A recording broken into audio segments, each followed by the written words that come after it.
Vamos lá, meus irmãos, vamos lá, minhas irmãs, começando aqui nossa 8ª aula de Teologia Sistemática 4, matéria de Antropologia e Pneumatologia, sendo que já tivemos as matérias de Antropologia, hoje é a nossa 3ª aula de Pneumatologia. Já oramos como é costume, mais uma vez, boa noite, graça e paz. Graça e paz. Boa noite, graça e paz. Boa noite, graça e paz. Vamos dar continuação aqui no nosso material, no material que nós temos estudado, que é o livro do Gruden, né, e juntamente com o livro do Hobbes, do Erickson, do Bancroft, né, do Langston, a Introdução Sistemática, e tantos outros materiais que a gente tem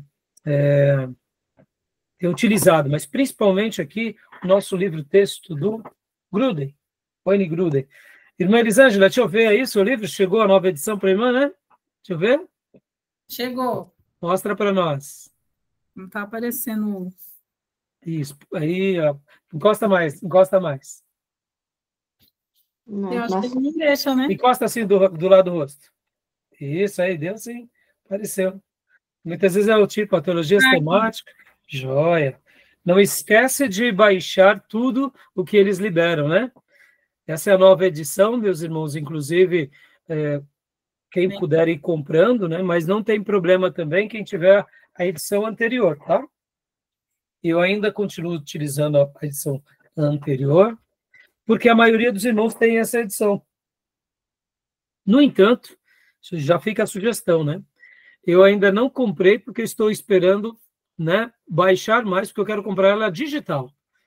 Mas o preço da digital e papel está quase o mesmo, então, para eu não... Eu estou esperando, vamos ver se uma hora baixa eu pego uma promoção legal, e aí eu vou comprar para mim a nova edição, mas digital.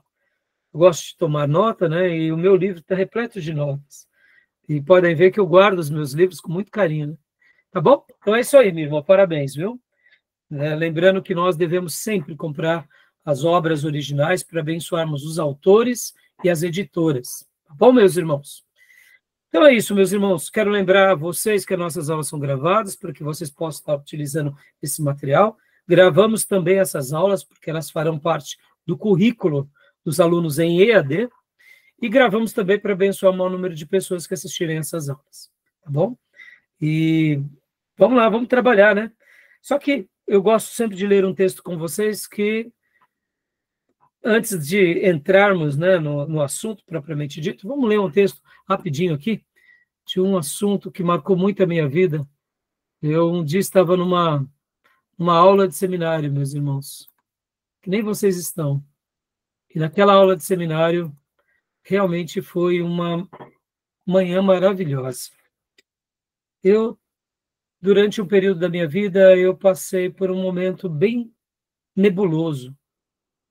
Sabe quando nós ficamos muito fracos espiritualmente? Muito fracos, muito abatidos? Eu tive esse momento, eu diria, um momento bem, bem difícil na minha vida. Logo depois da minha conversão, eu já tinha por volta de 2 anos, a 2 anos e pouco de conversão, já estava no seminário, eu lembro bem, foi por volta do meu 2º ano de seminário. Voltei a ter algumas práticas erradas, voltei a flertar com alguns sentimentos ruins, praticar alguns pecadinhos.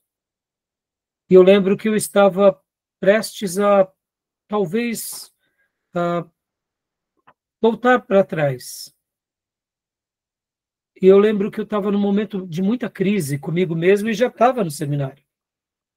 E ali foi muito difícil para mim, porque é aquilo, quando a gente é liberto de alguns pecados, e de repente a gente baixa a guarda e volta a pecar, é horrível. E aí foi essa situação que eu me encontrava. E ali é óbvio, né, irmãos, eu orava, falava, Senhor, me liberta disso. E ao mesmo tempo, quando eu ia para o seminário, eu ficava com muita culpa. Porque, ora, o que eu estou fazendo no seminário? Né? O que eu estou fazendo aqui? Estou me preparando para uma obra, sendo que dei lugar para, vamos dizer assim, para a carne, para o inimigo. Né? Então, assim, eu me sentia culpado. E o diabo, ele é expert de colocar culpa sobre nós, né? Pode ver, a culpa ela é uma ferramenta das trevas pelo qual o inimigo tem muito êxito. E nesse interim, eu orava, eu clamava a Deus, buscava força em Deus. E aí? E aí? Deus mandou, naquela manhã de sábado, eu posso falar que foi Deus, porque sabe aqueles dias em que Deus marca o encontro com você? E Ele usa alguém? No nosso seminário, recebemos a visita de um pastor, que ele era lá de Brasília, pastor Vilarindo Silva. E a professora Elia Tonini nos dava a primeira aula de missões. E aí ele foi dar aula para nós. Meus irmãos, foi maravilhosa aquela aula. Foi inesquecível. Parecia que só tinha o pastor Vilarindo, claro, Deus usando ele e eu na classe. E ali Deus foi me moendo. E eu lembro que essa aula marcou o meu regresso. Senti como que se Deus estivesse me dando ali mais uma chance, me dando força para vencer o pecado, me dando força para vencer aquelas... Como eu disse, eu baixei a guarda. Sabe quando você baixa a guarda? Baixei a guarda com algumas coisas, falta de vigilância, sim, um pouco de prepotência, arrogância, falta de vigilância está bem, né, bem ali, né? A gente vai achando que consegue vencer tudo, né? E o que Deus me ensinou nessa ocasião? De que se não é a graça dele na nossa vida, a gente não consegue dar um passo, a gente não consegue orar, a gente não consegue ler, a gente não consegue fazer nada, né? E, bom, por que eu estou falando toda essa história? Porque tivemos a aula, eu chorei muito na aula. Eu senti o Espírito Santo me quebrar. E depois tivemos um culto. E o pastor Vilarindo, no seminário, nós tínhamos uma pausa, né? Como as nossas aulas eram várias aulas, parava para um culto obrigatório, é óbvio, obrigatório naquele sentido. Todos os alunos tinham que ir para o santuário, porque ali era o momento de não só aprendermos a teologia como instrumento, mas de também falar o seguinte, ó, nós estamos aqui aprendendo a teologia, mas nós não queremos apenas aprender teologia pura e simples. Queremos viver igreja. Então, dentro do currículo havia o quê? O culto, todo sábado. E o pastor Ernesto Nini sempre dizia, quem é crente, me siga. Quem é crente, me acompanha. É óbvio que ele não fazia uma obrigação, mas ele deixava claro, queremos todos os alunos no santuário, para mostrar de fato isso. Então, fomos para o culto, e o culto também foi maravilhoso, ele pregou lindamente. Mas, resumindo, o pastor Vilarindo falava muito de um texto, e o texto que sacudiu a minha vida foi esse daqui, e eu quero ler com vocês, nessa abertura. Josué 3:5. E esse texto, eu tenho ele para mim como o meu texto predileto da Bíblia, porque foi o texto que Deus realinhou a minha vida, me deu uma chance, me deu aquela segunda chance, dizendo, filho, vem, volta para mim. E é esse texto aqui, Josué, capítulo 3, versículo 5. Né? Leia para nós, Tomé, por gentileza, Josué 3:5. Disse Josué também ao povo, santificai-vos, porque amanhã o Senhor fará maravilhas no meio de vós. Aleluia. O desafio de Josué ao povo foi, santifique-se hoje, que amanhã Deus vai fazer maravilhas na sua vida. E o pastor Vilarindo falava com muita ênfase isso. E essa, pode ver, eu não disse para vocês que eu tinha baixado a guarda, que estava sem força? E ali eu fiz a minha aliança com Deus, dizendo, não, Senhor, a partir de hoje eu vou me resguardar, eu vou lutar, eu vou me santificar. E a maravilha que o Senhor fará é o Senhor, mas eu vou fazer o meu papel hoje. E o amanhã o Senhor vai fazer maravilha. Então eu tenho esse texto aqui como um texto do meu coração, um texto que sempre que alguém diz, qual é o teu texto predileto, eu falo Josué 3:5. Santificai-vos. porque amanhã o Senhor fará maravilhas no meio de vós. Então a gente só se coloca na brecha agora, nós não olhamos para nós mesmos, nós só pedimos perdão, refazemos as nossas alianças, confessamos os nossos pecados, nos desnudamos diante dele e dizemos: Senhor, estou aqui e vou ser 100% teu. E o Senhor vai fazer comigo o que o Senhor bem quiser. Ontem eu tinha um momento de aconselhamento com um homem, um rapaz, e ali eu falava para ele, filho, se você já andou 50% diante de Deus, por que você não completa os 100%? Você já foi 50%, ou seja, você já foi metade do caminho. E no caso dele, até falei assim, você já foi 95%, só te falta 5%. Né? Tem vezes que nós somos mole, né? Nesse sentido, nós somos frouxos para as coisas de Deus, nós não somos valentes nas coisas de Deus. O que Deus nos faça ser valente naquilo que realmente importa. E a santidade é um desses temas, que a gente precisa ser muito valente. A gente precisa lutar com a gente mesmo, porque aí quem vai fazer maravilha amanhã vai ser o Senhor. Amém? Deixa esse texto ao coração dos meus irmãos. Né? Mais uma vez, boa noite, meus irmãos. Boa noite. Tá bom? Eu não sei se eu dei boa noite para todos vocês há pouco, dei? Acho que não, né? Sim. Deu? Então tá bom. Então vamos lá, meus irmãos. Paz, Diegão. Vamos lá. Traz paz. Né? Esse texto é um texto muito querido por mim. Bom, vamos lá, meus irmãos. Nós concluímos, né, a parte do o Espírito Santo purifica. Lembram disso? Né? O Espírito Santo purifica. Falamos já. Estarei compartilhando aqui o material em PDF com vocês, apenas para aqueles que não estiverem com o livro, para a gente estar acompanhando aqui, mas eu sei que os irmãos já compraram um livro-texto em papel, e então podem abrir aí no capítulo 30, né? Vamos seguir nosso roteiro aqui. Então, nós já falamos aqui no capítulo 30, na parte B, o Espírito Santo purifica. Ele é aquele que nos purifica, é aquele que nos limpa, ele é aquele que nos batiza com fogo.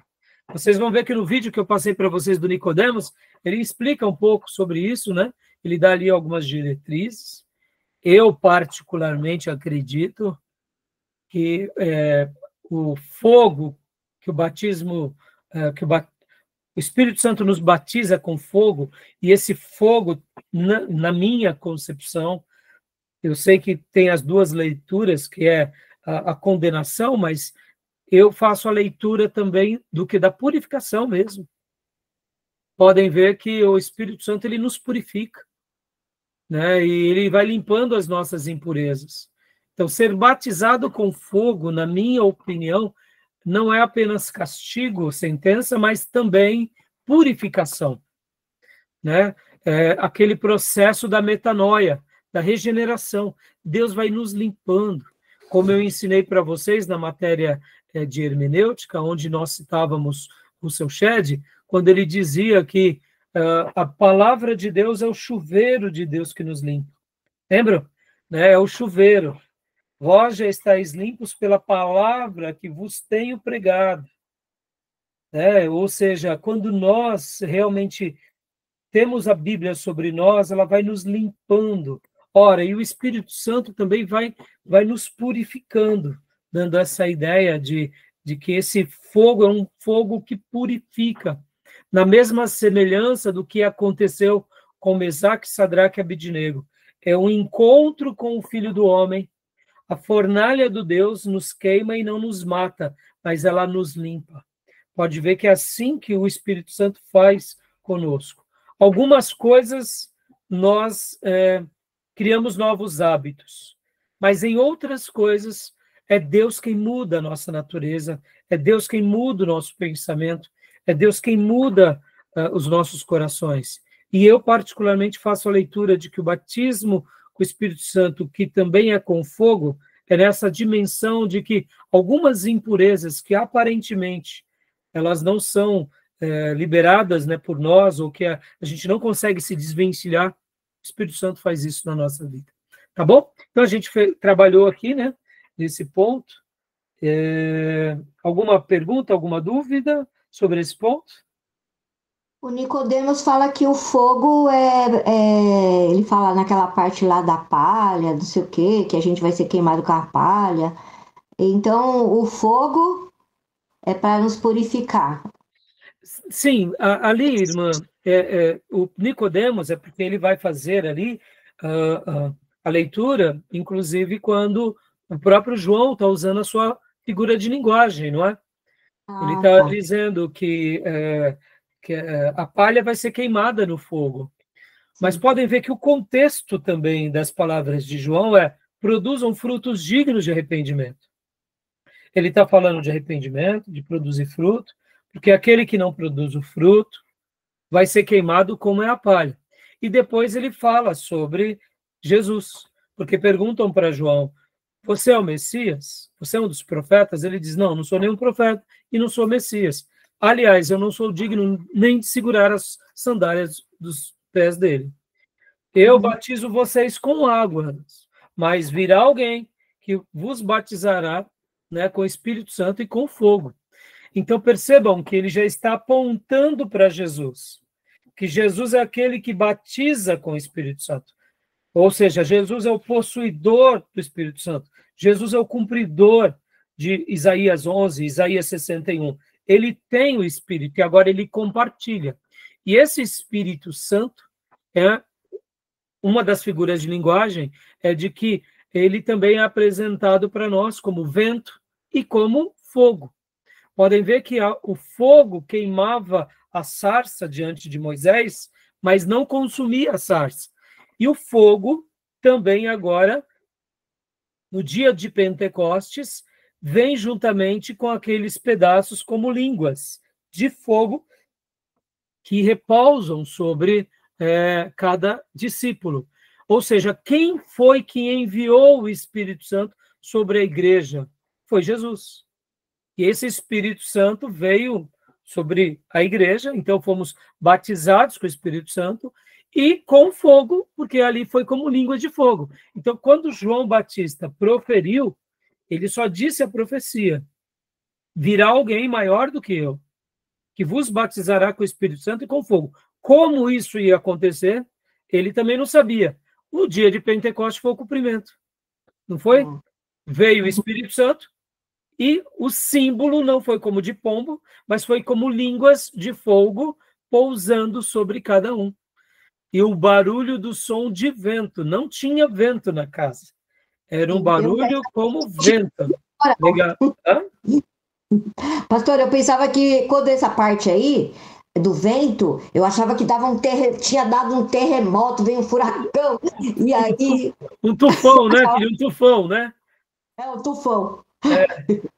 Então, mas você vê ali, é um som como, ou seja, não teve vento, mas um som, porque quando nós vemos, inclusive no livro do Hobbes, ele vai falar bastante sobre isso, né? Sobre o Espírito Santo, de forma, como se diz, quando o Espírito Santo, algumas figuras pelas quais o Espírito Santo tem, né?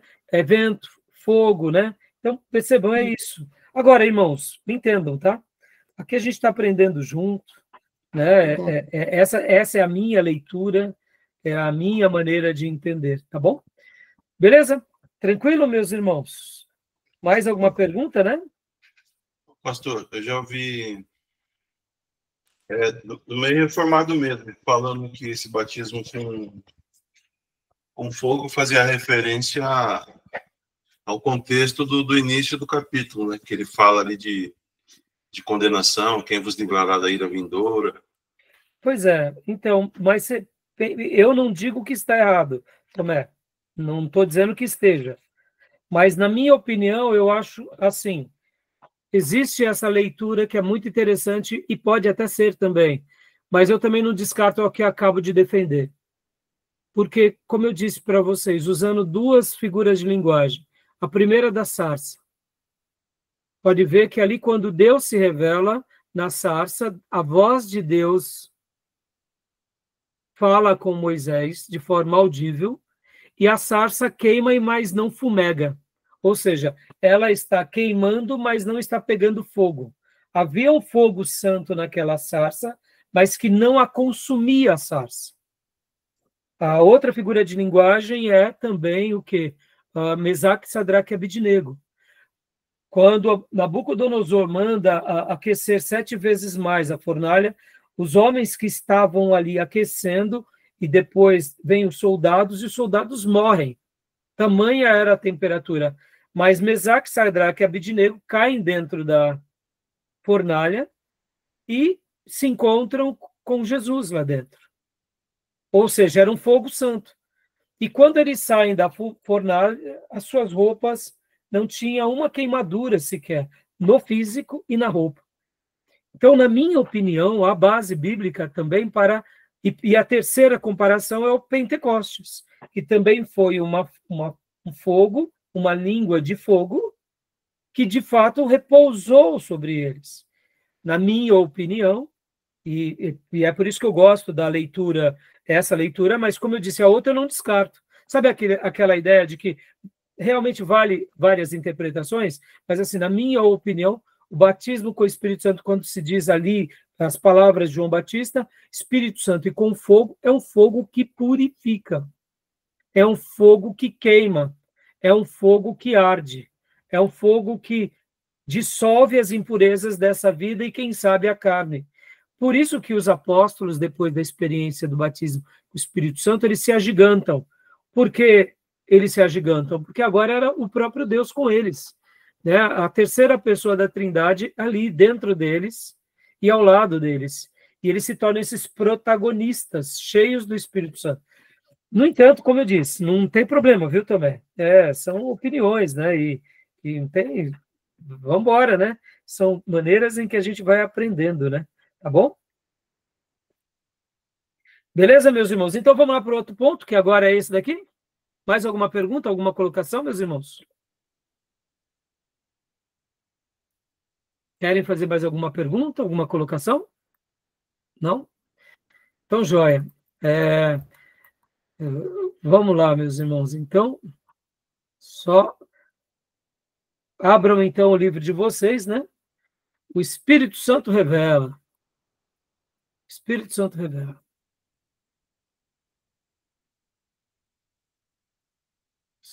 Estou aqui tentando aqui. Espírito Santo revela? Isso. O Espírito Santo revela. É página 535 da versão anterior. Minha irmã Elisângela, o seu novo livro, o capítulo do Espírito Santo é que capítulo, filha? 862. É o capítulo, mas é o capítulo 30 capítulo também? 30. Isso. Então, página? 862. O Espírito Santo revela, né? Isso. Isso. Bom, talvez, né, meus irmãos, como é uma edição nova, algumas palavras, né, são diferentes, então faz parte, tá bom? Então vamos lá, meus irmãos, o Espírito Santo revela. Hoje, na nossa pauta geral, nós estaremos trabalhando ainda sobre o capítulo 30, eu quero concluir, tentar pelo menos concluir. Quero utilizar também aqui, hoje, parte do livro do Erickson, esse livro aqui, bom, a gente vai estar utilizando, tentarei fazer uma breve síntese de algumas páginas do Erickson e também do Bancroft, tá bom? Estarei fazendo a mesma coisa aqui em aula. E se der tempo, é óbvio, estarei utilizando aqui o Hobbes, né? O nosso querido Hobbes. Como eu amo esse livro, meus irmãos. Eu diria, essa introdução à teologia sistemática. Como eu amo essa obra. Pelo amor de Deus. Eu acho ela maravilhosa. Tá bom? Então, vamos lá. Então, meus irmãos, vamos aqui. O Espírito Santo revela. Deixa eu só fazer uma explicação aqui para vocês, né? Sobre essa ideia. Na teologia, irmãos, quando nós falamos assim, revelação, nós estamos sendo contundentes que a revelação o Espírito Santo de Deus deu, e ela está nas páginas sagradas, tá bom? A revelação foi dada por Deus aos seus servos. O Espírito Santo, como lemos aqui na aula anterior, na 7ª aula, ele se revelou aos seus homens consagrados e inspirou, impelindo eles a escreverem, não algo de si, mas algo da parte de Deus. Ponto. Então, na teologia, quando falamos assim, revelação é o que Deus revelou para nós. No texto. Pastor, essa é a única revelação que existe? Não, é óbvio que não. Temos a revelação oral que Deus deu aos patriarcas. Deus se revelou a Abraão. Abraão, ele recebeu as palavras de Deus, guardou tudo na sua mente, principalmente no seu coração, e passou essa revelação ao seu filho Isaac. Seu filho Isaac agora seguia a revelação oral que Deus tinha dado a Abraão. E ele seguia essas palavras de Deus que Deus tinha dado a Abraão, seu pai. E na caminhada de Isaac, Deus também se revela a quem? A Isaac. Então agora Isaac, ele tem as revelações de Abraão e tem as próprias revelações que Deus deu a ele. Agora vem o terceiro patriarca, que é Jacó. E Jacó recebe toda a instrução de Abraão, seu avô, seu avô, de Isaac, seu pai, e na caminhada ele recebe também revelações. Logo, os patriarcas foram aqueles que receberam a revelação oral. Depois, com Moisés, vem a revelação escrita. Aí Moisés, então, pega toda a revelação oral e agora escreve, condensando nas histórias de Abraão, de Isaac e Jacó. E aí temos o livro de Gênesis como revelação escrita. Então, nós seguramos na mão a revelação escrita, que nela está embutida a revelação oral. No entanto, essa revelação fechou. E isso tudo é obra do Espírito Santo. Então, hoje, nós, quando falamos assim, revelação, nós estamos sendo específicos que é uma obra do Espírito Santo na palavra.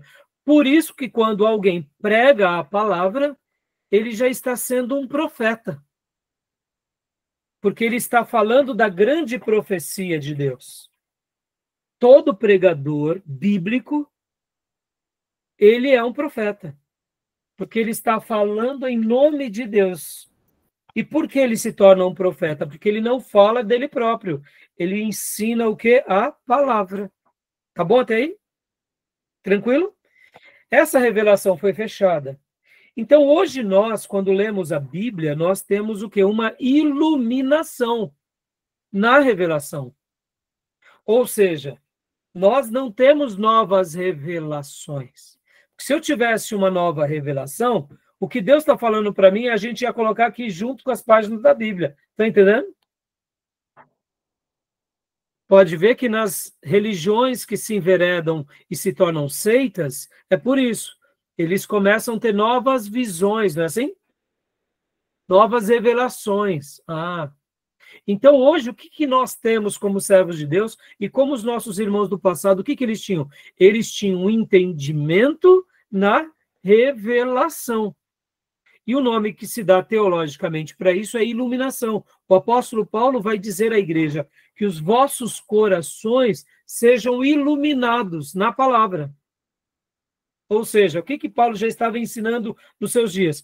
Quando chegar alguma carta apostólica a vocês, não se sintam inferiores, porque Deus não está falando diretamente a vocês. Não, Deus está falando a vocês por meio disso que estamos escrevendo. E fiquem bem certos disso, que na caminhada de vida de vocês, quando vocês lerem esse texto, o mesmo Espírito Santo que nos inspirou para escrever, vai ser aquele que estará inspirando vocês, dando uma iluminação na revelação. Ou seja, vocês serão atraídos pelo Espírito Santo a compreenderem melhor a revelação. Então, hoje, por exemplo, irmãos, nós, muitas vezes, quando pregamos, porque há um dilema, né? Ontem eu conversava com a Neuza, nossa obreira lá da igreja. Ela chegou para mim e falou assim: pastor, não me põe para pregar na primeira quarta do mês, porque toda primeira quarta do mês ela que prega. Porque agora eu estou um pouco Marta, pastor. Olha a honestidade da... Falei, um pouco Marta, Neuza. Eu estou muito ocupada, pastor, eu não estou conseguindo tempo para gastar, né, meditando, para orar. Aí eu brinquei com ela, falei, não, minha irmã, tranquilo. Então, quando eu te ponho? Me põe para a segunda, quarta, para a terceira, quarta, tá bom. Percebam, irmãos, por que eu estou fazendo isso com a minha irmã? Porque pregar uma palavra, e eu disse para ela assim, é difícil pregar, né, Neuza? Ela falou, pelo amor de Deus, pastor. Porque, me entendam, irmãos, olha, eu fiz esse diálogo com ela, eu falei, Neuza, como é difícil pregar? Principalmente pregar toda semana, 1, 2, 3 vezes, ou todos os dias, como é difícil? Por quê? Pregar está além da nossa capacidade cognitiva. E eu disse assim para ela, se eu pegar qualquer livro da Bíblia, agora eu prego 3 mensagens, 4 em cada texto, cada livro. Mas a pergunta que fica é, era o que Deus queria falar com a sua igreja? Esse é o ponto. Se vocês chegarem para mim e falar assim, pastor Rai, me explica Salmo tal, eu vou te explicar. Me fala sobre o evangelho tal, vou te falar. Me esclarece Romanos tal, vou te esclarecer. Irmãos, eu estudo isso desde os meus 17 anos. Será que eu não tenho capacidade intelectual de poder te passar tudo que aprendi? Claro. Mas a pregação está além disso.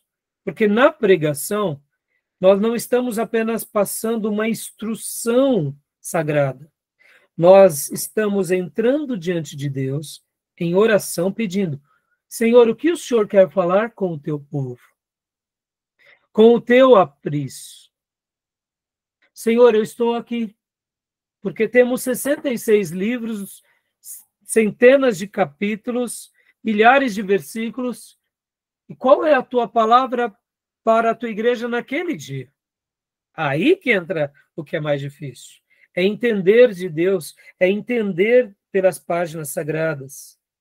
E aí, quando você compreende algo, aí você fala, bom, estou entendendo, Senhor, o Senhor está sinalizando. Ou seja, aí quando você começa a fazer esse exercício, na realidade, o que o pastor e o pregador está fazendo? Ele está sendo iluminado. O texto salta, ou no coração, na mente, ou salta da Bíblia, ele tem uma percepção. É como uma ovelha, a certa ocasião, disse, nós não ouvimos necessariamente a voz de Deus. Podemos até ouvir, mas as palavras de Deus são imprimidas no nosso espírito. Mais ou menos assim, é para falar sobre a bem-aventurança dos pobres. Você sabe que é para falar sobre isso. Aí o pregador trabalha. Em outras palavras, o pregador está tendo uma revelação? Não, ele está sendo iluminado na revelação. Entendeu?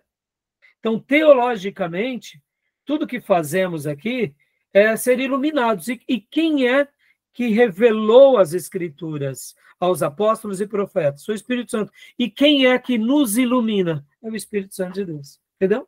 Tá bom? Beleza? Pode perguntar, Fiote.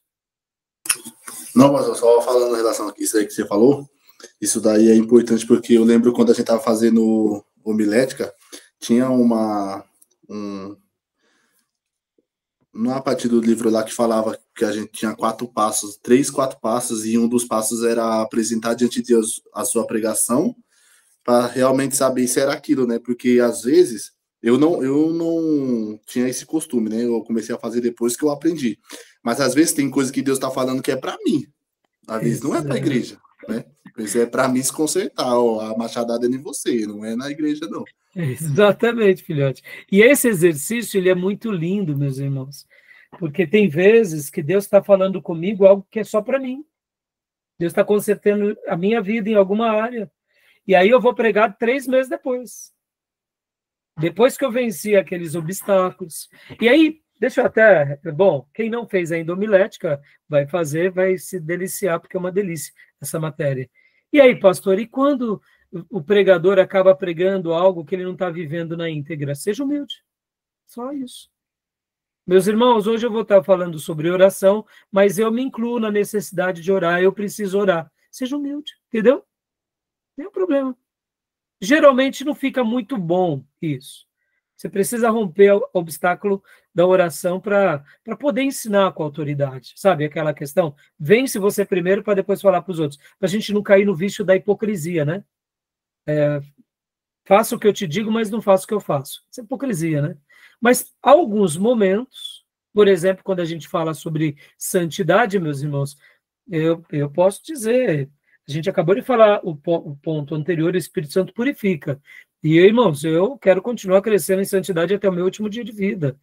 Mesmo que eu já cresci um pouco, eu tenho muito mais para crescer. E a gente tem que ser humilde naquilo que realmente a gente tem mais dificuldade, tá bom?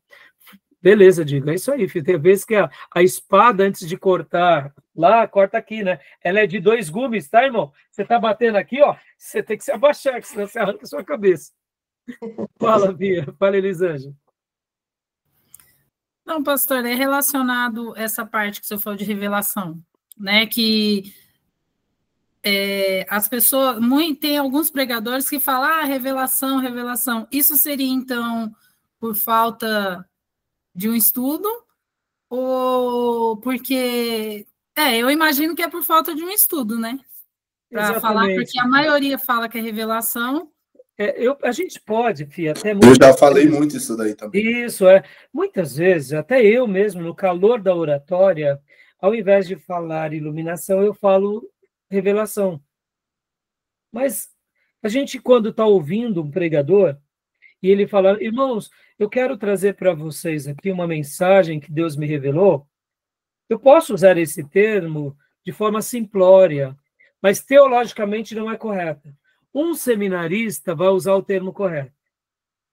Um seminarista vai usar o termo correto. Já uma pessoa que não foi treinada no seminário, ela não vai saber distinguir uma coisa da outra. Ela acha que aquilo que ela está tendo, já que o texto bíblico saltou, ele está também tendo uma revelação, e não deixa de ser uma revelação. Só que essa revelação não é no mesmo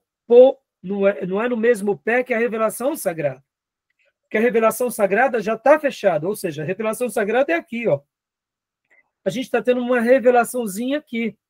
E já que essa revelaçãozinha ela é menor e ela é inferior porque essa é maior, então o texto sagrado vai dar uma ideia de que o próprio texto sagrado, eu vou mostrar para vocês o texto de Efésios, chama de iluminação. É uma iluminação na revelação.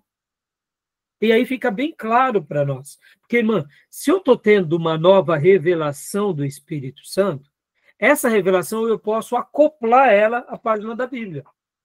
E o que Apocalipse 22 diz? Que nós não podemos nem acrescentar e nem tirar. Ou seja, para nós a revelação está fechada. Percebam que na história do cristianismo, a Igreja Católica Apostólica Romana e a Ortodoxa Grega e os outros catolicismos romanistas, ou que acabam sendo influenciados pelo catolicismo romano, eles têm a tradição, não tem? E a tradição está unida ao quê? À Bíblia. Pode ver, para o catolicismo eles têm a tradição e depois tem o quê? A magistratura, que são as vozes de quem? Dos grandes professores, começando com o Papa e com toda a cúpula de bispos e arcebispos. O que eles decidem estão junto com a tradição e junto com a Bíblia. Aliás, na perspectiva católica, a própria Bíblia foi criada pela história, pela tradição, e depois foi confirmada pela magistratura, ou seja, tanto a tradição quanto a magistratura acabam recebendo mais protagonismo do que com a Bíblia. Nós não pensamos assim. Aí talvez você diga, pastor, e nós não temos tradição? Temos, mas a nossa tradição ela é escrava da Bíblia. E nós não temos magistratura? Temos, mas a nossa magistratura só serve quando a gente realmente segue a Bíblia. Pode ver, eu estou ensinando aqui nesse seminário a vocês o quê? Escritura pela Escritura. Não estou falando dos fundamentos batistas e nem da história do protestantismo. Estão entendendo? Porque o que importa para nós, seminaristas, é continuarmos aquilo que a igreja primitiva iniciou. Entendeu? Então é isso, entendeu, Elisângela? É realmente falta de clareza, né? É falta de conhecimento. E os irmãos pentecostais e avivados, eles também, associado a isso, têm também os dons de revelação. Aí pronto. Aí que o dom de revelação vira uma coisa só com a revelação das Escrituras, e aí eles não sabem discernir uma coisa da outra. E aí quando eles vão falar sobre, por exemplo, a palavra de Deus, eles falam que a palavra de Deus você tem que ter o dom do conhecimento, que é do Espírito Santo, mas é uma revelação no Espírito, ou seja, eles acabam misturando bastante as coisas e não sabem discernir. Por isso, irmãos, assim, sem menosprezo aos nossos irmãos, porque nem todos eles tiveram essa oportunidade que a gente está tendo, por isso que a gente tem que ser muito humilde e ensiná-los em amor, mas, ao mesmo tempo, a gente tem que mostrar, sabe, mostrar, assim, um caminho mais saudável aos nossos irmãos, para que eles não caiam em erros. Por quê? Em nome das revelações, em nome das profecias, que nasceram muitas seitas. Todas as seitas têm essa origem. Ou um anjo que apareceu, ou aquele livro teve uma nova visão, ou ele teve uma revelação, ou seja, é a Bíblia, mas agora tem as revelações daquele profeta. Não é assim? E para nós, tudo tem que passar pela peneira, ou pelo crivo da palavra, tá bom? Pergunta, irmã Miriam, que eu vou mostrar um texto de Efésios aqui para vocês, para a gente ir para a nossa matéria. Pode perguntar, minha irmã. Não, é que sobre a revelação, quando eu recebi a Jesus, quando eu era criança, cantava muito esses cânticos. O Espírito Santo me revela que Deus está nesse lugar. Então, eles tinham essa mania de... eles têm esse jeito do culto deles de falar que o Espírito Santo revela ali na igreja. Aí agora, depois de um tempo que eu comecei agora no seminário, eu ouvi essa palavra de iluminar, apesar que eu já vi lá em Efésios também que tem. Exato. Não Só que antigamente as pessoas falavam, o Espírito Santo estava revelando, Deus estava ali naquele lugar e que Deus ia fazer maravilha, que Deus estava revelando que o fulano estava doente, que não sei quem estava mas essa revelação, irmã Miriam, pode ver, tem a ver com aquela questão espirituosa de Deus estar abrindo os olhos de algum irmão para algo. É uma revelação? É um dom de revelação. Vamos aqui fazer a leitura de que, sim, irmãos recebem esses dons. Nenhum problema. Só que você não pode unir essa revelação à revelação sagrada, a mesma revelação que o Espírito Santo deixou a Bíblia. E o povo avivado e pentecostal se perde. Porque aí fica tudo fruto do Espírito Santo, que ele vai revelar tudo, que a gente não precisa estudar. Ora, e se a Bíblia é um livro, e se Deus se comunicou conosco por meio de um livro, e fez questão de nos deixar esse livro escrito, é para que a gente estude ele. Bem simples assim. Porque se Deus não quisesse que nós estudássemos aquilo que ele replicou e fez com Abraão, com Isaac, com Jacó, dando a revelação oral, ele daria a cada filho por toda a vida. Mas não foi assim que ele quis. Na providência de Deus, ele separa um homem e faz desse homem patriarca. E para esse grupo, durante alguns séculos, se mostra de forma oral. Em um dado momento, aquilo que era oral vira escrito. E logo, se está escrito, é para que a gente estude. Mas é para que a gente estude também, não usando agora só da mente, mas continuando usando também do coração, para entender a vontade do Espírito Santo. Percebam como a gente vai crescendo. Só para a gente prosseguir, meus irmãos, eu entrei aqui por uma rua, você vê, eu só fui dar uma explicação para vocês, a gente entrou por uma rua, saiu, passamos por um bairro, e agora vamos dar a volta e vamos voltar para a estrada. Olha lá, olha só. Aqui, leia para nós, Diego, aqui, Efésios 1:17 em diante, leia para nós. Para que o Deus de nosso Senhor Jesus Cristo, o Pai da glória, vos dê o espírito de sabedoria e de revelação no pleno conhecimento dele. Percebam, nos deu espírito de sabedoria e de revelação, no pleno conhecimento dele. Deus já deixou tudo resolvido para nós aqui? Deixou. Continua. Sendo iluminados aos olhos do vosso coração, para que saibais qual seja a esperança da sua vocação, e quais as riquezas da glória da sua herança nos santos. Olha só, a gente vai receber sabedoria e vai receber revelação. Mas para quê? Para que a gente seja iluminado os olhos do coração. Para quê? Para que a gente entenda qual é a esperança da sua vocação e quais as riquezas da glória da sua herança nos santos. E aí, leia mais para nós aqui, Diego, por gentileza. E qual a suprema grandeza do seu poder para conosco, os que cremos, segundo a operação da força do seu poder, que operou em Cristo, ressuscitando-o dentre os mortos e fazendo-se assentar-se à sua direita nos céus, muito acima de todo o principado e autoridade, poder e domínio, e de todo o nome que se nomeia, não só neste século, mas também no vindouro. Joia. Então, ficou claro, irmã, que a nossa revelação de hoje, ela está ligada à iluminação.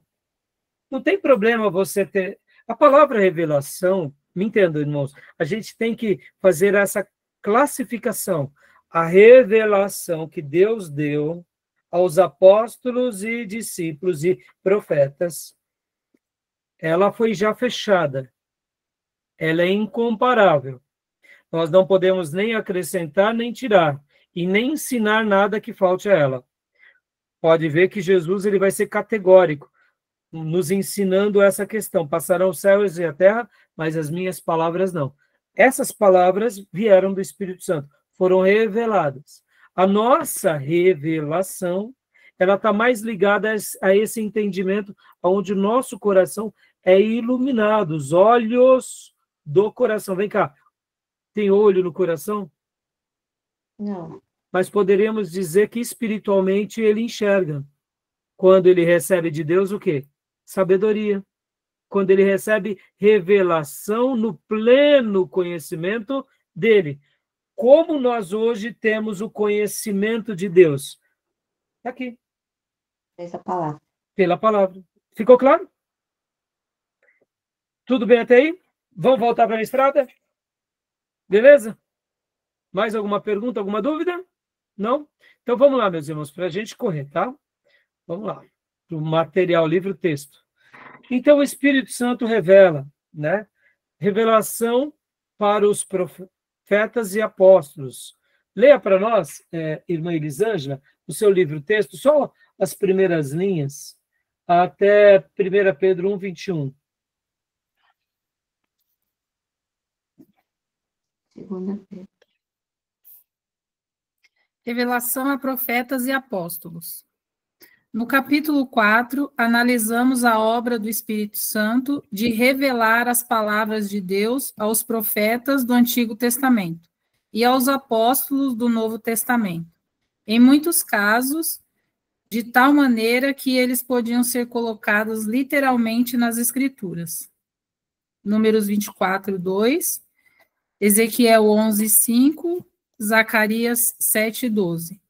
As Escrituras do Antigo Testamento vieram a lume porque homens falaram da parte de Deus, impelidos pelo Espírito Santo, segundo a Pedro 1:21. Várias outras passagens mencionam essa obra do Espírito Santo nos profetas do Antigo Testamento. Em Mateus 22:43, Atos 1:16, 4:21, 28:25, 1 Pedro 1:11. Os apóstolos... Isso, só uma pausinha, por gentileza, irmã. Irmãos, muitas vezes nós vamos dizer assim, que os apóstolos escreveram, por exemplo, o Evangelho, como se eles estivessem escrevendo um sermão como hoje nós fazemos.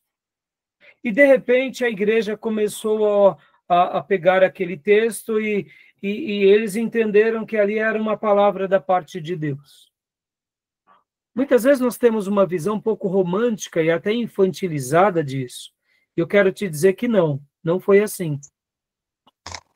Os apóstolos, assim como os profetas, eles tinham certeza que Deus estava falando por meio deles.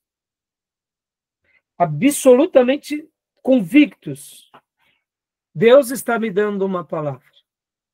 Assim como Isaías dizia, A virgem vai ficar grávida. Meus irmãos, explica o que a virgem vai ficar grávida. Ah, pastor, desde que o homem é homem, sempre se soube que para que ocorresse, né, a gravidez, precisaria da união de um macho e de uma fêmea, pelo ato da sexualidade.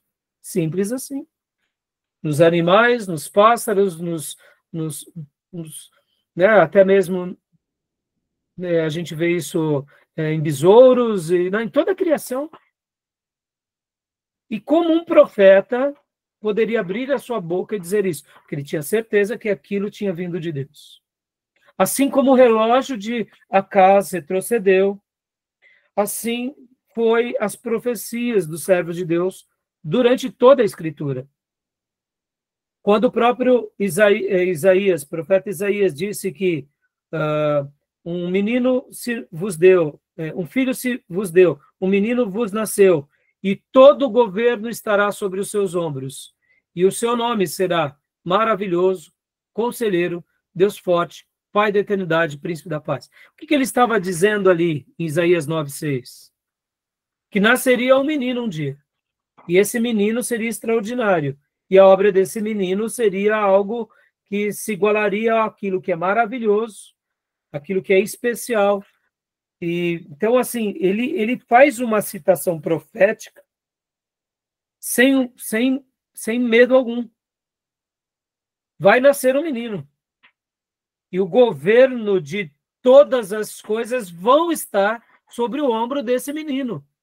Porque esse menino será chamado. E aí percebam, por que Isaías disse o que disse? Ele tinha certeza que o Espírito de Deus tinha colocado na boca dele, no coração dele, essa profecia. E ele profere e ele escreve. Tudo bem até aí? Pastor, e o Novo Testamento? A mesma coisa. Os apóstolos e os discípulos, e por que eu falo os discípulos, irmãos? Marcos não era um apóstolo, tá? João Marcos, era discípulo de Pedro. Vocês vão aprender nas aulas de introdução ao Novo Testamento. Então, podemos dizer que o Evangelho de Marcos é feito por um discípulo, que era João Marcos, que era discípulo de Pedro? Sim. Foi debaixo da tutoria de Pedro que Marcos escreve? Sim. Mas o Espírito Santo deu a Pedro o Evangelho ou deu a João Marcos a revelação do Evangelho? Olha que coisa linda. Não deu ao chefe, deu ao discípulo. Lindo, não? E o Evangelho de Lucas? É escrito por quem? Por Lucas, o médico amado. Que quem era? Era alguém que um dia, nas viagens de Paulo ganha para Cristo. Ele se torna um discípulo tão fervoroso e tão fiel que, a partir de Atos 16, começa a acompanhar Paulo nas viagens. E agora ele escreve, Lucas, a um tal de Teófilo, o Evangelho de Lucas, que é a biografia de Jesus. E depois ele também escreve ao mesmo Teófilo o livro de Atos dos Apóstolos. Então poderíamos dizer que o Evangelho de Lucas foi feito debaixo da tutoria de Paulo. Sim, Paulo era o líder de Lucas, mas o Espírito Santo quis revelar a Lucas, e não foi a Paulo. Foi a Lucas que escreve a biografia de Jesus, que é o Evangelho, e escreve a história da igreja, que é Atos dos Apóstolos. Não foi Paulo que escreve, foi Lucas que escreve. Percebam? E quando Lucas está escrevendo, ele não estava escrevendo apenas porque ele gostou, achou bonito e estava fazendo ali fazendo um TCC apostólico ou uma dissertação de mestrado, uma tese de doutorado ou ainda uma tese de pós-doutorado. Não, não. Ele estava literalmente escrevendo convicto que o Espírito Santo de Deus estava guiando ele, e ele escreve dessa forma. Então, quando aqui nós lemos que Deus revela, é nessa perspectiva, que não foi por acaso, foi de propósito. Tá bom? Ficou claro, meus irmãos? Isso é muito legal, viu? Isso é muito importante vocês saberem. Porque Paulo, quando ele escreve aos Gálatas, ele diz, se nós, ou se alguém pregar um outro evangelho, ou mesmo um de nós, apóstolos, falarmos qualquer coisa fora daquilo que já foi falado, sejamos considerados malditos, anátema, ou seja, que nada presta.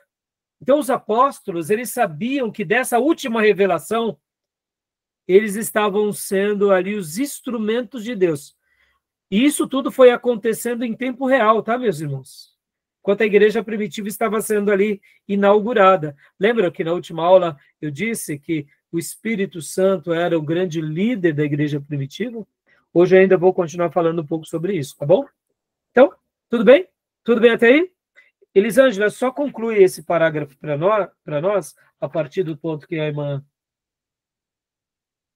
leu, ali 1 Pedro 1, 21. Não entendi, desculpa. A irmã pode prosseguir? A irmã leu até 1 Pedro 1, 21. Aí ia continuar. Os apóstolos do Novo Testamento e os outros que escreveram as palavras das Escrituras do Novo Testamento foram igualmente guiados a toda a verdade pelo Espírito Santo. É João, né? João 16, 13. Que também falou aos apóstolos o que tinha ouvido do Pai e do Filho, e declarou-lhes as coisas que estão para acontecer. João 16, 13, Efésios 3, 5. Outros que estavam cheios do Espírito Santo também falaram ou cantaram palavras que se tornaram parte das Escrituras, como Isabel, Lucas 1, 41, e Zacarias, Lucas 1, 67, e Simão, Lucas 2, 25. Joia. Então, percebam que eles falaram palavras que não foram apenas palavras deles, eram palavras tão sagradas e tão realmente ungidas, que depois os outros escritores colocaram também que aquelas palavras que eles tinham dito não eram palavras a mais de um servo de Deus, mas sim palavras do próprio Espírito Santo na boca deles, como é o caso de Isabel, Zacarias e de Simeão. Tá bom? Tudo bem até aí, minhas irmãs? Meus irmãos, tudo bem? Bom, agora aqui o 2. Dá evidências da presença de Deus, né? Olha só, esse ponto aqui é bem objetivo, ou seja, o Espírito Santo ele revela aos profetas e apóstolos, e ele também dá evidências da presença. Uma das características do Espírito Santo é mostrar, olha, eu estou aqui. Então, leia para nós, Bia, por gentileza, o 2, na página 536, né, no primeiro parágrafo. Às vezes se afirma que a obra do Espírito Santo não é chamar a atenção para si mesmo, mas antes dar glória a Jesus e a Deus Pai. Porém, isso parece uma falsa dicotomia, não sustentada pelas Escrituras. É evidente que o Espírito Santo glorifica Jesus, em João 16, 14, e dá testemunho dele, em João 15, 26, Atos 5, 32, 1 João 2, 3, 1 João 4, 2. Mas isso não significa que ele não torne conhecidas suas próprias ações e palavras. A Bíblia tem centenas de versículos que falam sobre a obra do Espírito Santo, tornando-a conhecida, e a própria Bíblia foi falada ou inspirada pelo Espírito Santo. E agora leia para nós aqui o próximo parágrafo até Números. Por favor, pode ler. Além disso, né? Além disso, o Espírito Santo, com frequência, fez-se conhecido por meio de fenômenos que indicavam sua atividade, tanto no período do Antigo Testamento como na época do Novo. Isso foi verdade quando o Espírito Santo veio sobre os 70 anciãos escolhidos para trabalhar com Moisés e eles profetizaram. Números 11, 25 e 26. Ou seja, é claro, irmãos, quando, inclusive na aula passada, eu fiz menção de que ele é discreto, que ele é humilde, não significa que ele não se manifeste. Pode notar que há uma diferença muito grande aonde é um culto, onde tem uma unção do Espírito Santo, quando se canta algo com unção e graça do Espírito Santo, quando se ensina com unção, Então, nós sentimos, sim, a presença dele. Mas percebam, ele é sutil nesse ponto, no sentido de que nós sentimos ele trabalhando entre nós, passeando entre nós, mas nós não o vemos. E outrora, somos nós os protagonistas do momento, não porque sejamos alguma coisa, mas porque foi da presciência de Deus ele usar pessoas. E pode ver que toda essa obra é uma obra que ele faz, ele autentica, como a gente viu aqui, com as suas evidências e a sua presença, e de uma forma direta, todos nós glorificamos quem? A Cristo, e a obra de Cristo, e a obra de Deus Pai. Então, não é que ele sai de cena e ele diz, não, eu não existo, não se esqueçam de mim. Pelo contrário, a gente vai ver a atuação do Espírito Santo em toda a Bíblia, e a gente vai ver a manifestação dele, os toques dele, né? Quando o Espírito Santo vem sobre os juízes, quando o Espírito Santo veio sobre os seus servos, os grupos de profetas, quando ele realmente usou os seus servos no passado, quando o Espírito Santo usou o próprio Jesus, ou seja, a igreja primitiva, e podem ver que sobre nós repousa esse selo, que é o selo do Espírito.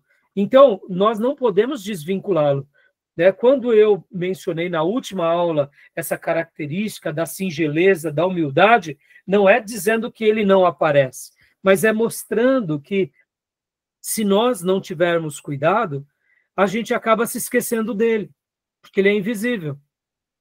E mal notamos a presença dele. E felizes somos nós, e quando formos usados, estaremos prestigiando ele, dizendo, olha, não foi fruto da minha capacidade, não foi fruto do meu intelecto, não foi fruto do meu trabalho, mas foi fruto do Espírito Santo trabalhando por meu intermédio agora. Louvado seja Deus pelo seu socorro, pelo seu auxílio e por sua graça. Tá bom? Então, ele dá evidências da sua presença. E que assim seja conosco para sempre, meus irmãos. Meu professor no seminário dizia que o motor, muitas vezes, ele pode até funcionar com pouco óleo. E alguns motores podem totalmente se emperrar quando falta um óleo. Mas esse líquido, que é o óleo, no motor, ele vai fazer com que tenha o quê? Saúde. O motor vai trabalhar sem danificar as suas peças.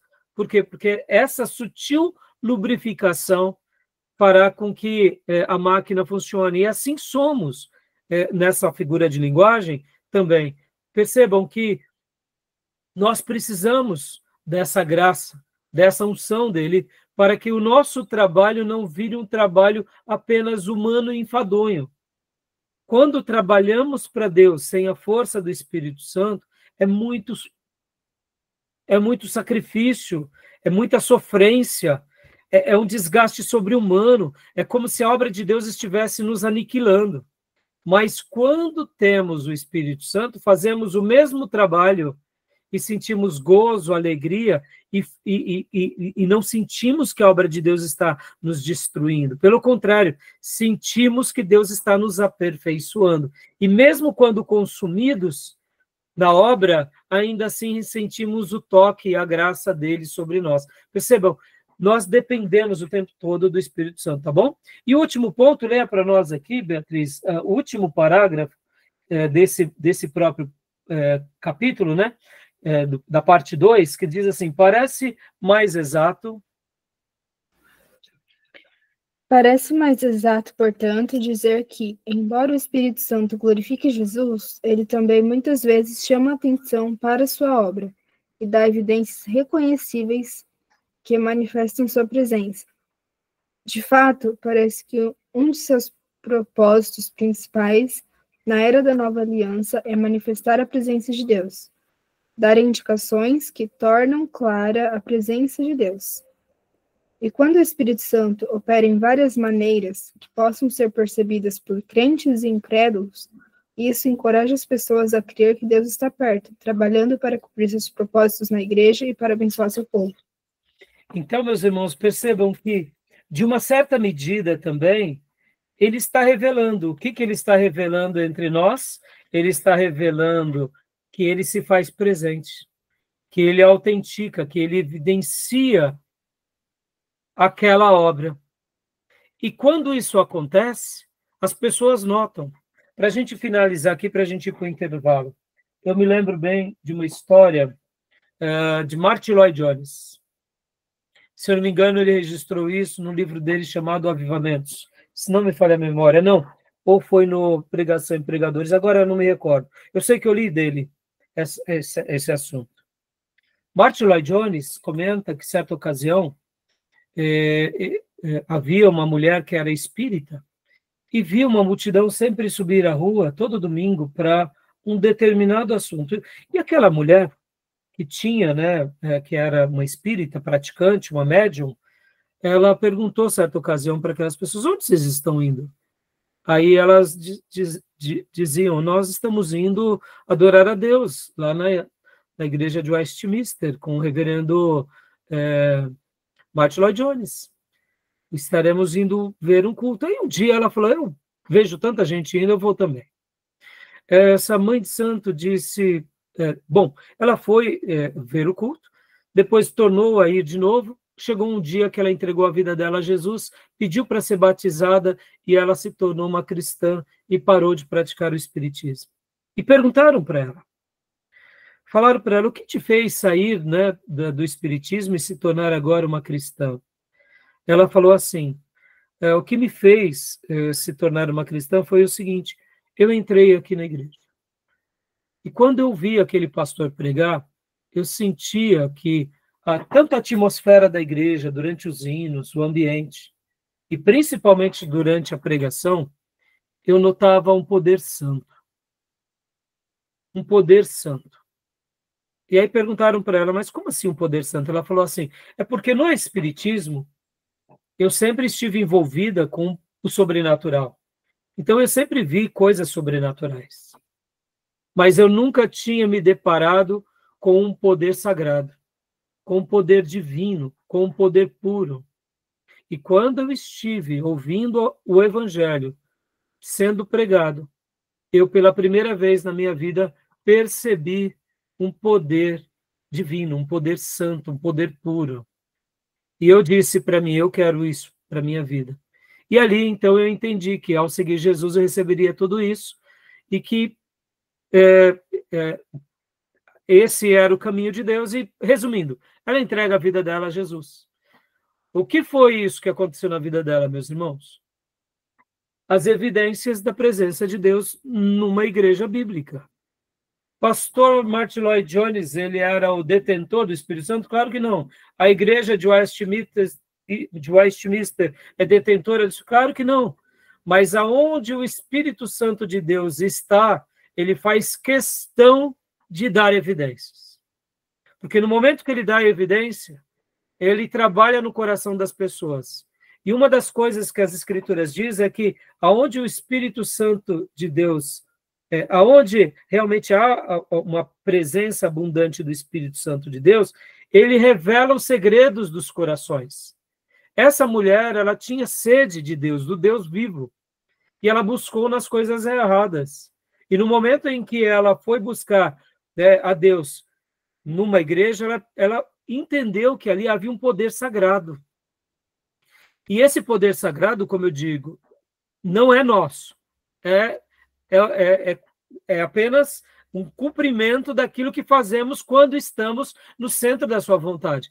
Por isso que aqui há uma grande diferença entre uma igreja bíblica, uma igreja escriturística, uma igreja cristocêntrica. Ela tem a unção do Espírito Santo.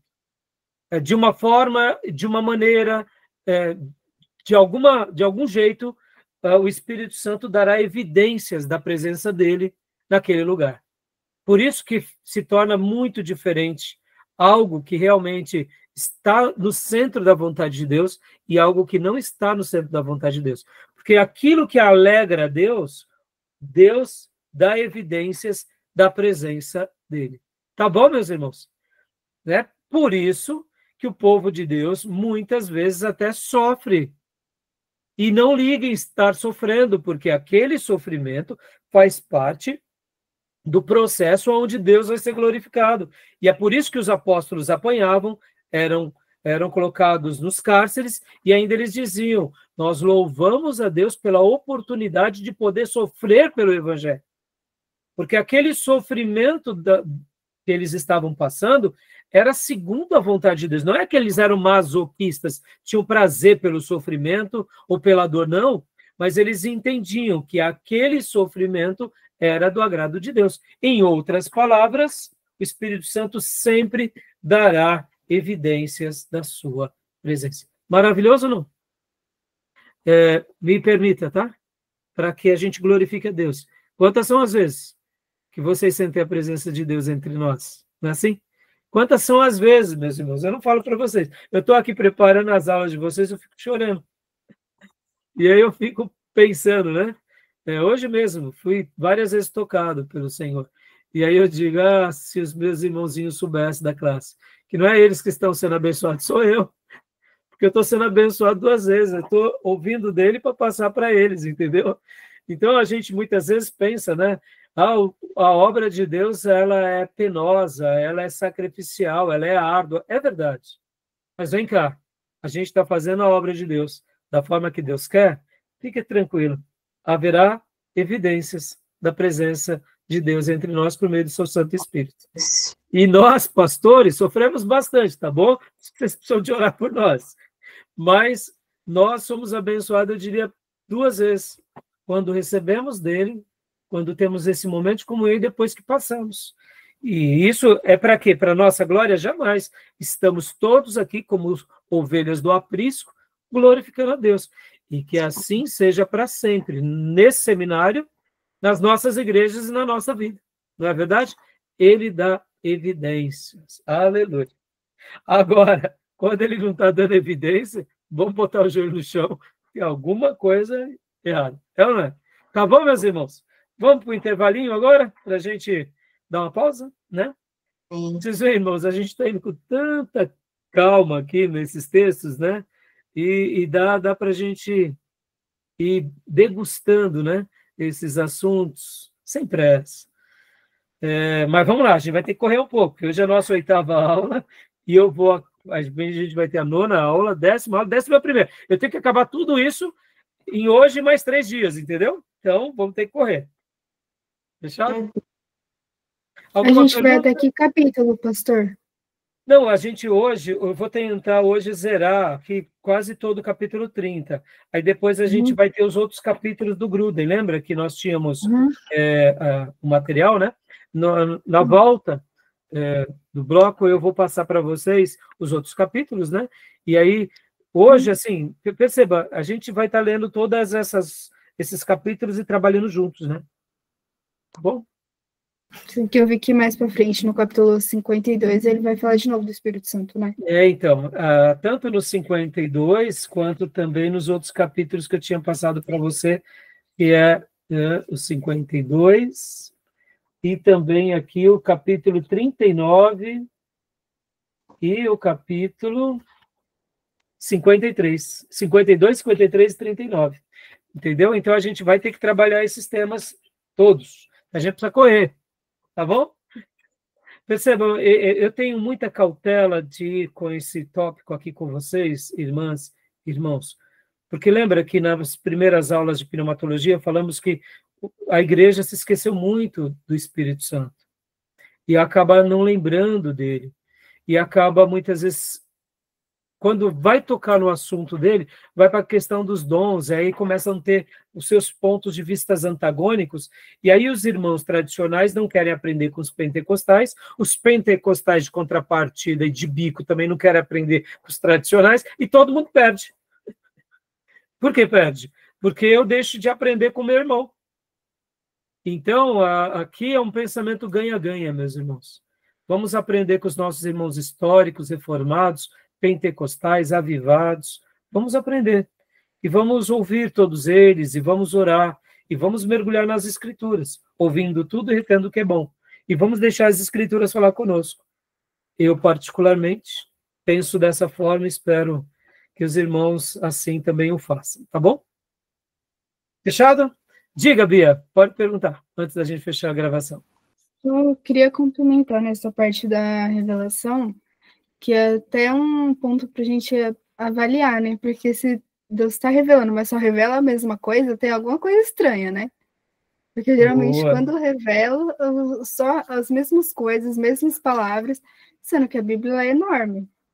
Então aí Obrigado. já fica um ponto de alerta, né? Como é que Deus está revelando e só revela aquilo, não revela outra coisa?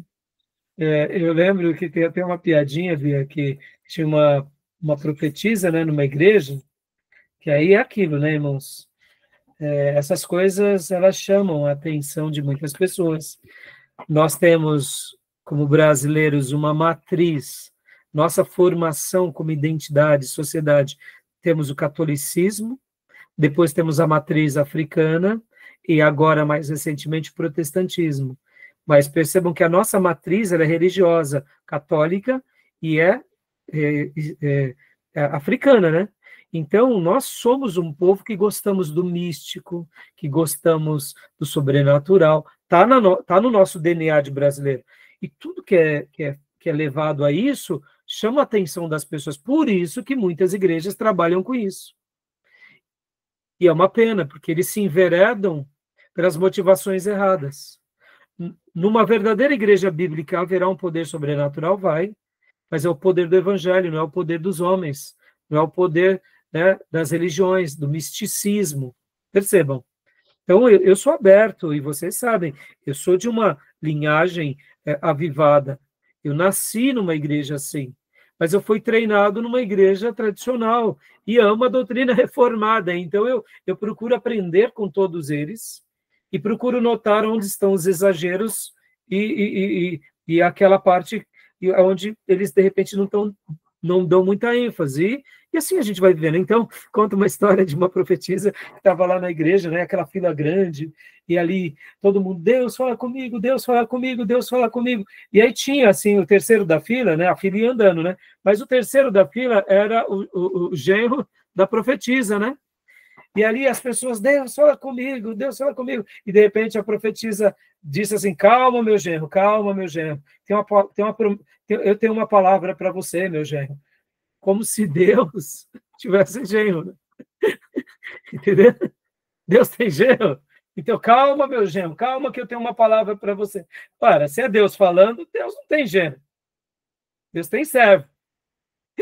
As pessoas misturam, né, meus irmãos? Né? E, infelizmente, temos muita besteira, como a Bia falou, né? Sempre revela as mesmas coisas, sempre revela o óbvio, né? Alguns vão chamar de igreja Kodak, né?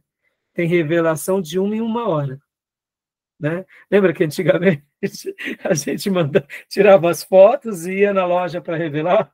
Lembra? Kodak? É a igreja Kodak, né? Revelação. Irmãos, sejamos honestos.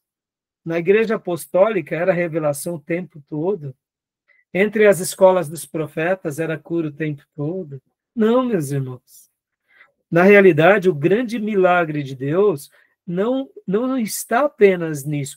Isso são evidências das maravilhas que ele faz. Mas viver uma vida regular na presença do Espírito Santo, tendo a evidência da presença de Deus, isso já é um milagre. Em outras palavras, na vida ordinária, ou seja, na vida de ordem, porque tem o ordinário e o extraordinário. A gente só quer o extraordinário, mas na ordem, quando a gente vive em ordem, na regularidade, o Espírito Santo está conosco, isso é um milagre. O povo de Deus do Velho Testamento vivia esse milagre, vivia essa presença o tempo todo. A igreja do Novo Testamento também. E é isso que a gente tem que saber, que Deus fará milagres, mas só de eu estar de pé, contemplando ele, e ele falando comigo, e mesmo quando eu não falo com ele, ou ele não fala comigo, mas eu sinto que ele está comigo, e eu com ele, isso é um milagre. É uma grande evidência da presença de Deus em nós. E quem faz isso conosco é o Espírito Santo. Por isso que a gente não precisa de igreja Kodak. Tá bom, meus irmãos? Então, vamos para o nosso intervalo? Deus abençoe, meus irmãos. E até já. Vamos lá. Vou parar a gravação.